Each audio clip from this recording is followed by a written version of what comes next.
Friends, कैसे हो। मैं Santosh Sharma, DAV school Sikar. Class 12 के जेनेटिक्स के पार्ट नंबर 29 के अंदर जो एचजीपी अपन पढ़ रहे थे उसका थर्ड पार्ट है ये, जिसमें साइलेंट फीचर्स ऑफ एचजीपी यानी एचजीपी की जो मुख्य विशेषताएं हैं वो हम पढ़ेंगे।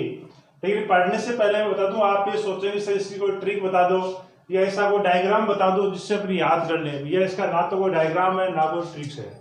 इसमें जो भी डेटा है वो हमें एज इट इज ही याद करने हैं। कभी कभी आप पूछ लेते हैं तो हमें ये लिखना ही है। इसका कोई ट्रिक नहीं है और ना ही कोई ऐसा डायग्राम है जिसके द्वारा अपने से शो कर पाए कि इस तरीके से है। तो ये जितने भी पॉइंट्स हैं उनको आपको एज इट इज डीटो याद करने, अपनी ये मान सकते हैं कि रटना है ये पॉइंट, ये मान के चलना अपने को, क्योंकि हर पॉइंट के अंदर डेटा है, वो डेटा हमें ध्यान होने चाहिए। जैसे फर्स्ट पॉइंट है the human genome contain 3164.7 million nucleotide bases, यानी मानव जीनोम में 3164.7 मिलियन न्यूक्लियोटाइड क्षारक है वो पाए जाते हैं। अब आप देखिए इसको याद कैसे करें, तो ये याद करना है, जो लिखा वही याद करना है। कैसे, कोई इसका मेथड अपने पास नहीं है। तो कितने न्यूक्लियोटाइड क्षारक हैं? 3164.7 मिलियन है। नेक्स्ट पॉइंट है the average gene consist of 3000 base but size very greatly with the largest non-human gene being dystrophin at 2.4 million base। इस जीन का आपको नाम याद रखना है। प्रत्येक जीन में औसतन 3000 क्षारक पाए जाते हैं।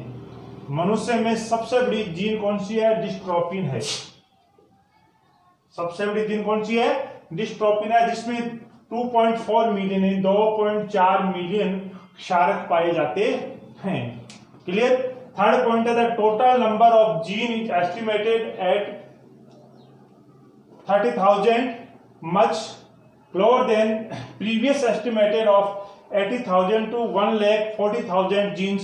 Almost all 99.9% nucleotide bases are exactly the same in all people. ये क्या कह रहा है कि मानव में पूर्व अनुमान के अनुसार, यानी पहले जो अनुमान था उसके आधार पर लगभग 80,000 से 1,40,000 जीन माने गए। कितने माने गए? 80,000 से 1,40,000 जीन जो है वो पूर्व अनुमान था कि ऐसा माना गया। परंतु एचजीपी के द्वारा यह ज्ञात हुआ कि मानव में 30,000 जीन पाए जाते हैं। पहले अनुमान क्या था कि मानव के अंदर 80,000 से 1,40,000 जीन पाए जाते हैं। लेकिन एचजीपी जब आया, एचजीपी की जब मेथड ज्ञात हुई, एचजीपी का जब इसको 2003 में ये कंप्लीट हुआ था, यानी 13 साल चल के 1 अक्टूबर 1990 को स्टार्ट किया गया था और 2003 में जब पूरा हुआ तो पता चला कि मानव के अंदर कितनी जीन है? मात्र 30,000 जीन पाए गए, यानी लगभग 99। इनमें से भी जो 30,000 जीन हैं उनमें से भी 99.9% जो न्यूक्लियोटाइड क्षारक हैं वो सभी व्यक्तियों के अंदर क्या थे? एक समान थे। उनमें कोई चेंजेस नहीं था। चेंज कितने में था? इनको छोड़ के 100 में से आप निकालेंगे तो 0.1% जो है उसके अंदर केवल चेंजेस था।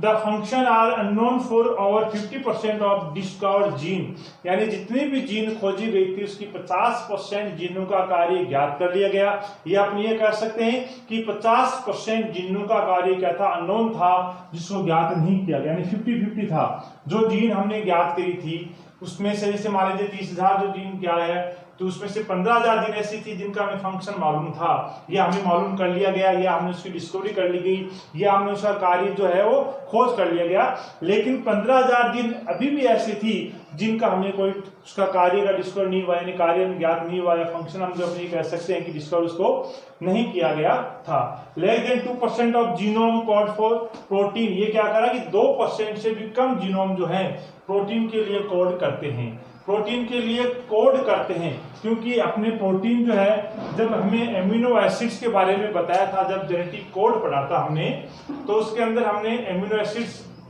ट्रिक वाले जो अपना लेक्चर था उसके अंदर बताया था 20 प्रकार के एमिनो एसिड्स। वहां ये भी बताया गया था आपको कि एमिनो एसिड 20 नहीं होते हैं, खूब सारे होते हैं। लेकिन अपन कौन से 20 एमिनो एसिड्स की वहां बात कर रहे थे? उन 20 एमिनो एसिड्स की बात कर रहे थे जो प्रोटीन सिंथेसिस में पार्टिसिपेट करते हैं, यानी प्रोटीन सिंथेसिस में भाग लेते हैं। वो कितने अमीनो एसिड्स हैं? 20 अमीनो एसिड्स हैं, जिनको हमने 3 पार्ट के अंदर आपको डिवाइड किया था, इसेंशियल, नॉन इसेंशियल और सेमी इसेंशियल के रूप में हमने इसको बताया था, और उनको याद करने की हमने ट्रिक भी बताई थी। तो यहाँ क्या लेस देन 2% ऑफ जीनोम, 2% से भी कम जीनोम जो है वो प्रोटीन के लिए कोड करते हैं, बाकी प्रोटीन के लिए कोई भी कोड नहीं करते। यानी अपन ये कह सकते हैं कि साहब 98% जो है उन जीनोम का क्या हुआ, तो उनका हमें अभी कुछ भी पता नहीं है कि ये प्रोटीन के लिए कोड करते हैं, नहीं करते हैं, क्यों नहीं करते हैं। केवल इतना ध्यान है कि 2% से कम जीनोम जो है वो प्रोटीन के लिए क्या है, कोड करते हैं। नेक्स्ट पॉइंट नंबर 6 क्या है? Repeated sequence make a very large portion of the human genome. ये क्या कह रहा है कि मानव जीनोम के बहुत बड़े भाग का निर्माण पुनरावृत्ति अनुक्रम द्वारा होता है। पुनरावृत्ति अनुक्रम द्वारा मतलब रिपीट के द्वारा अपन ये कह सकते हैं कि सीक्वेंस जो है वो रिपीट हो रही है। अपन ये कहें कि जैसे मान लीजिए सीक्वेंस है, फिर ये वापस यही सीक्वेंस वापस आती है, तो इस यहाँ पर ये कहें जैसे AAGCU इस तरीके से मान लिया, और मान लीजिए यहाँ को दूसरा खंड आ गया CGUA जो भी लिख दिया आपने, और यहाँ वापस से ये आ गया AAGCU, यानी ये वाला खंड और ये वाला खंड, ये वापस क्या हो गया, यहाँ पर रिपीट हो गया। क्या हो गया? रिपीट। तो इस तरीके से अपने कह सकते हैं कि मानव जीनोम के बहुत बड़े भाग का निर्माण जो है वो पुनरावृत्ति अनुक्रम द्वारा होता है। अपन ये कह सकते हैं बार बार कई बार ये रिपीट हुआ होगा, जो बहुत एक बड़ा भाग जो बना था उसके अंदर इस तरीके हमने 2 बार यहाँ लिखा है, तो हो सकता है वो आगे भी कहीं ना कहीं रिपीट हो रहा होगा, या उससे आगे भी माने कहीं भी रिपीट हो रहा होगा। तो ये बार बार क्या हो गया, रिपीट हो गया, तो इनको अपन बोलते हैं रिपीटेड सेगमेंट ऑफ डीएनए खंड जो है वो अनुक्रम जो है ये बार बार सीक्वेंस क्या हुआ, चेंजिंग हुआ। नेक्स्ट पॉइंट नंबर 7 क्या है? By human genome project single nucleotide polymorphism, short उसको SNP बोलते हैं, single nucleotide polymorphism was identified in human at about 1.4 million place single nucleotide polymorphism is found. This knowledge provide improvement role and its help in finding disease based sequence on chromosomes. ये क्या कह रहा है कि मानव genome परियोजना यानी HGP द्वारा genome में केवल एकल न्यूक्लियोटाइड बहुरूपता यानी SNP का पता लगाया गया। मानव में लगभग 1.4 मिलियन जगह पर एकल न्यूक्लियोटाइड बहुरूपता पाई जाती है। यह जानकारी गुणसूत्र पर रोग आधारित अनुक्रम का पता लगाने में महत्वपूर्ण योगदान प्रदान करती है। ये समझने के लिए अपन ये मानते हैं कि ये हमने कोई खंड बना दिया, इसके अंदर हमने कोई भी ये सीक्वेंस बना रखी है, यानी जो क्रोमोसोम्स है उस क्रोमोसोम्स पर ये क्या है, जीन एक सीक्वेंस में लगी होती है। जब आपको जेनेटिक्स के अंदर क्रोमोसोम्स पढ़ाया था, जीन, उसमें आपको बताया था कि जीन जो होती है वो गुणसूत्र पर एक लीनियर क्रम यानी रेखीय क्रम के अंदर क्या होती है, लगी होती है इस तरीके से। अब सपोज ये जो जीन है वो खराब हो गई, या आप ये कहें कि ये जो जीन है वो डिजीज वाली है या रोग वाली है। जब हमें ये HGP मान लीजिए ज्ञात है, हमें ये ध्यान है कि कौन सी जीन कहाँ है, उसकी लोकेशन अपन ट्रेस कर सकते हैं। दूसरी चीज अपन इसको ये पता कर सकते हैं कि जो डिजीज हुई है, ये बीमारी डिजीज हुई है कौन से नंबर की जीन में हुई है। जब ये चीज हमें मालूम हो तो अपन आसानी से इस जीन को अपने पता चलेगा इस जीन पर डिजीज है, तो अपन इस जीन को यहां से निकालेंगे और इसकी जगह नई जीन क्या करेंगे, अपन लाके वहां पर फिट कर देंगे। यानी अपन ये कह सकते हैं कि रोगग्रस्त जीन को उठाकर सही जीन अपन वहां पर लगा सकते हैं। लेकिन कब लगा सकते हैं, जब हमें इस HGP की पूरी गणित हमें मालूम हो तब अपन लगा सकते हैं, अन्यथा नहीं।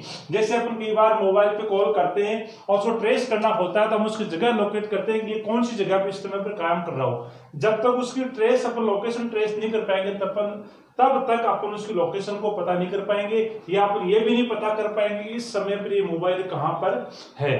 ठीक है, तो यहाँ पर HGP के माध्यम से अपन उस बीमारी वाले जीन को अपन ट्रेस करेंगे और वहां से अपन निकाल सकते हैं। सबसे बड़ा जो बेनिफिट है वो हमें यही होता है कि रोगग्रस्त जीन को वहां से अपन हटा सकते हैं, या हम ये पता कर सकते हैं कि ये जीन जो है इसमें जो डिजीज है वो नेक्स्ट जनरेशन में जाएगी या नहीं जाएगी, जाएगी तो किस तरीके से ये जाएगी।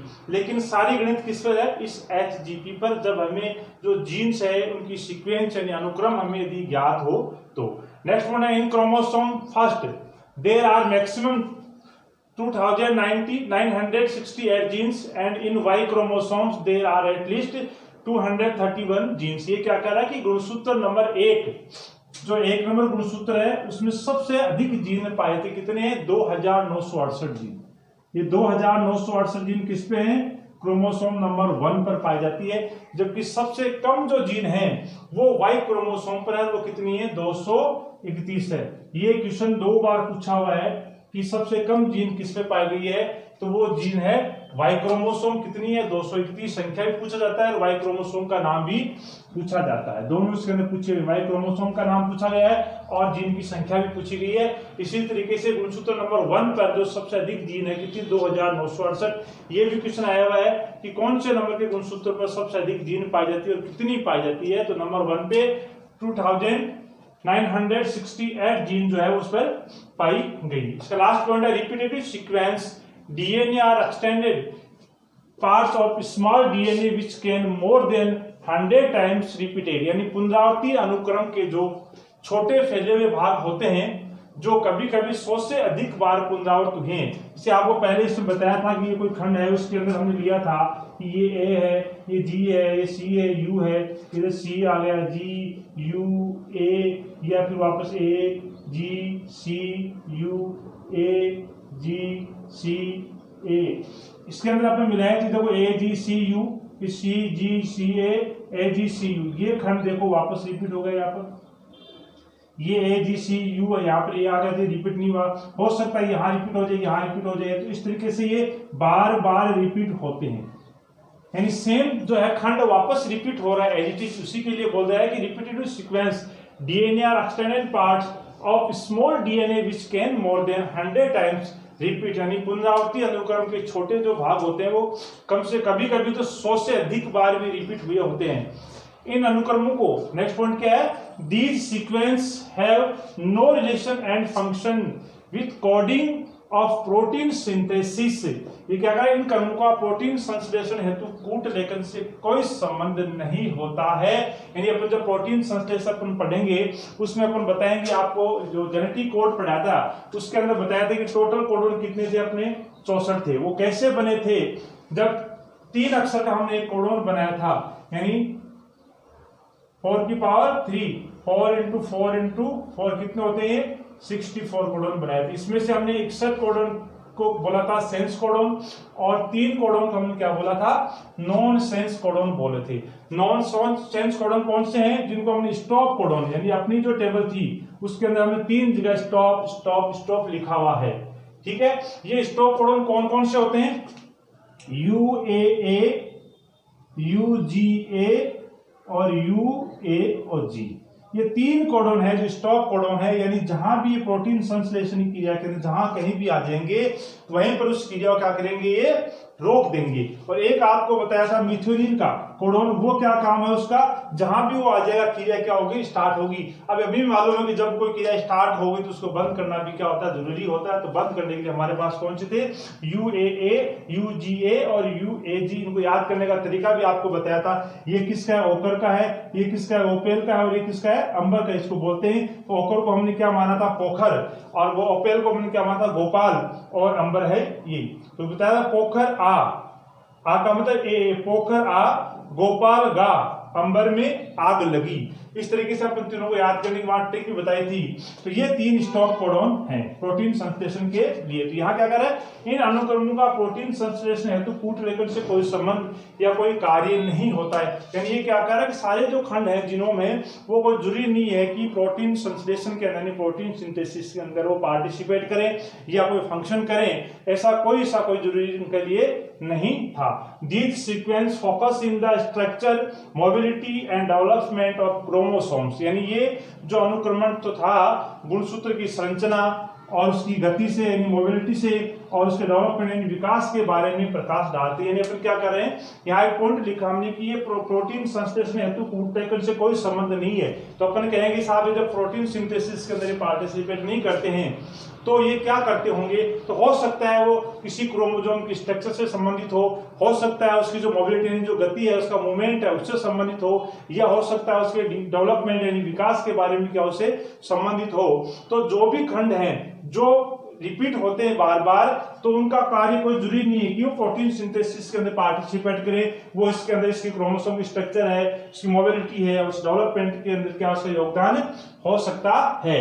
तो ये आपके 9 पॉइंट हैं। इसके जो सारे फीचर्स जो हमने बताए, इसके एसजीपी के मुख्य विशेषताएं जो बताए हैं वो आपको एज इट इज याद करने, इनकी कोई याद करने की भैया ट्रिक नहीं है, ना ही कोई ऐसा डायग्राम जिससे आप रट लें। डायरेक्ट क्वेश्चन पूछे जाते हैं और क्लास 12th के अंदर ये डायरेक्ट क्वेश्चन नहीं आते हैं, केवल उसकी विशेषता पूछ सकते हैं, तो आपको पॉइंट लिख दें, लेकिन डेटा आपको वही लिखना है जो यहाँ लिखा गया है, डेटा चेंज आपको नहीं करना है। यदि इसके अंदर कोई डाउट या क्वेरी हो तो आप कमेंट बॉक्स में कमेंट कर सकते हैं। Thank you.